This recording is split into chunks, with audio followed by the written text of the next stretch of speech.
Bharat Ratna doctor Babasaheb Ambedkar यांच्या पश्चिम महाराष्ट्रातील सर्वात मोठ्या 14 फुटी ब्रॉन्झ धातूच्या पुतळ्याच्या आगमनानिमित्त सांगलीत जल्लोष दिसून आलाय। मिरजेतील मिशन हॉस्पिटल पासून सांगलीतील मध्यवर्ती बस स्थानकासमोरील भीमांगण परिसरात रॅली काढली। या रॅलीचं चौकात पुष्पहार अर्पण करून स्वागत केले।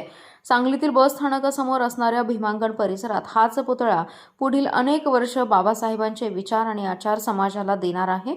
सुभाषनगर येथे मूर्तिकार अमोल सूर्यवंशी यांनी बनवलेला 14 फुटी ब्रॉन्झ धातूचा जवळपास 1600 किलो वजनाचा पुतळा उभारला जाणार आहे। 14 एप्रिल ही आंबेडकरांची जयंती आणि 14 फुटी पुतळा असा योग साधला जाणार आहे। या पुतळ्याच्या आगमन सोहळ्याची अनेकांना उत्सुकता होती। मिरजेतील मिशन हॉस्पिटल पासून रात्री 8च्या सुमारास हजारो कार्यकर्त्यांच्या उपस्थितीत पुतळा घेऊन रॅली निघाली।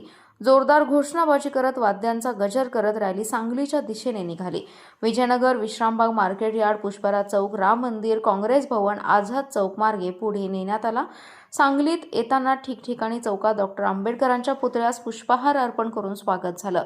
जेसीबीच्या साहाय्याने जागोजागी पुतळ्यास पुष्पहार अर्पण करून पुष्पवृष्टी करून स्वागत केले। रात्री उशिरा बस स्थानकाजवळील भीमांगण परिसरात पुतळा आल्यानंतर घोषणाबाजी करत जल्लोष केला। यावेळी संपूर्ण जिल्ह्यातून निळे फेटे, झेंडे, पांढरा पोशाख परिधान करून सारे भीम सैनिक उत्साहाने सहभागी झाले। यावेळी जयंती महोत्सव मंडळाच्या अध्यक्षा स्नेहल सावंत, वीरेंद्र थोरात, नगरसेवक जगन्नाथ ठोकळे, रमाकांत घोडके, प्रफुल्ल ठोकळे, विज्ञान माने, अनिल साबळे, सुरेश चौधरी, विकास कांबळे, चेतन गाडे आदी जण उपस्थित होते।